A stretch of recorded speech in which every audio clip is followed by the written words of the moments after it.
예, 어제 청문회 다들 보셨을 텐데요. 김기춘 전 실장의 거짓말을 모든 언론이 거의 보도했습니다. 예, 어제 열린 최순실 2차 청문회에서 김기춘 전 비서실장이 말을 바꾼 건데요. 이 오전에는 최순실의 존재 자체를 몰랐다. 이렇게 일관했는데요.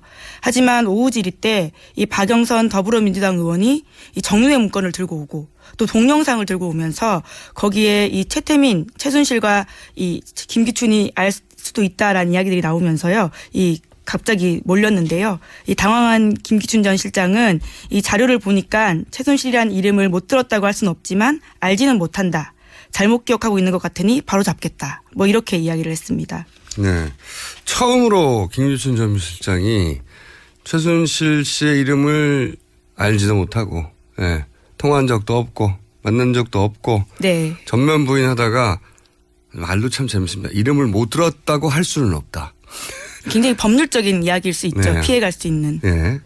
요 멘트를 못 들으신 분들이 많을 것 같아서 어제 하루 종일 청문회가 있다 보니까 저희가 이 컷 준비했습니다. 일단 들어보시죠.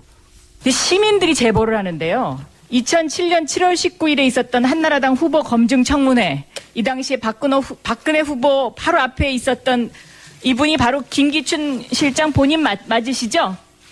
네. 네, 본인 맞으시죠? 이때 박근혜 캠프 법률자문위원장이었죠? 네. 자, 오디오 좀 틀어주세요.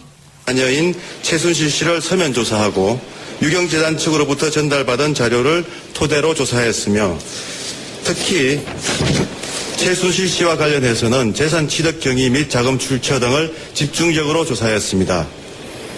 영남대학에 대해서는 1988년 김기춘 문광희 국감자료 법률자문위원장 앞에서 있었던 한나라당 후보 검증 청문회입니다. 그런데 최순실을 몰랐다? 이게 앞뒤가 안 맞죠. 지금 그렇죠? 저 최순실 죄송합니다. 저도 이제 나이 들어서 이제 와서 나이 들어서 나이 핑계 대지 마시고요. 저도 한 말씀 올리겠습니다. 네? 최순실이라는 이름은 이제 보니까 제가 못 들었다고 말할 수는 없습니다. 그러나 최순실이를 알지는 못합니다. 자. 네. 처음이에요. 처음. 그렇죠. 네. 이분이 청문회에 나온 이유 중에 하나도 어떤 공세에도 굉장히 흔들리지 않고 네, 자신감이. 네, 법률적으로 완벽하게 방어를 해왔는데 처음으로 이 동영상, 왜냐하면 사진이 있죠. 그렇죠. 본인이 거기 앉아 있었죠. 근데 바로 앞에서 최순실 이름이 계속 거론되죠. 그러니까 처음 들어봤다고 하는 건 말이 안 된단 말이죠. 말이 안 되는 상황이 딱 잡힌 건데 박영선 의원이 이걸 잡아냈어요. 네티즌의 제보를 받았다라고 합니다. 네. 근데 제가 이제 뒷이야기를 한 가지 알려드리면서 이런 거 있으면 궁금해가지고 예. 어떻게 제보가 이루어졌나 확인해 보거든요. 근데 이 제보를 받은 당사자는 손혜원 의원이라고 해요. 아, 예. 들어보셨어요? 아침에 SNS에 올리신 걸 설핏 본 것 같아요. 예.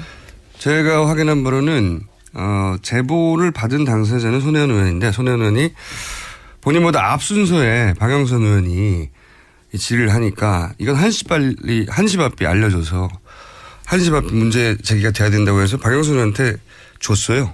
주고 나서 이 동영상을 가지고 이제 잡아낸 거죠. 이 장면을. 사실은 박영선 의원은 굉장히 잘 몰아갔는데 이때 손혜원 의원이 제보한 것이다. 제보받은 것이다라고 소개를 했으면 더 좋았을 텐데. 예. 그리고 사실 이게 손혜원 의원이 이걸 남한테 주는 게 쉬운 일이 아니에요. 훈훈한 미담으로 포장을. 네. 포장이 아니라 실제 남한테 주는 게 쉬운 일이 아니에요, 이게. 예. 모두가 다 이때 떠봐야겠다고 생각해서 이런 제보가 있으면 자기가 꼭 쥐고 있다가 자기가 쓰려고 하거든요. 그렇죠. 네. 네. 그거를 줬다. 네. 저는 손혜원 의원 높이 평가하는데 전화 연결을 하지 않겠습니다. 제가 이 정도 했으면 됐죠, 뭐. 자, 그렇게 해서 처음으로 김기춘 전 비서실장이 거짓말 해왔던 것이 드러난 순간이었고요.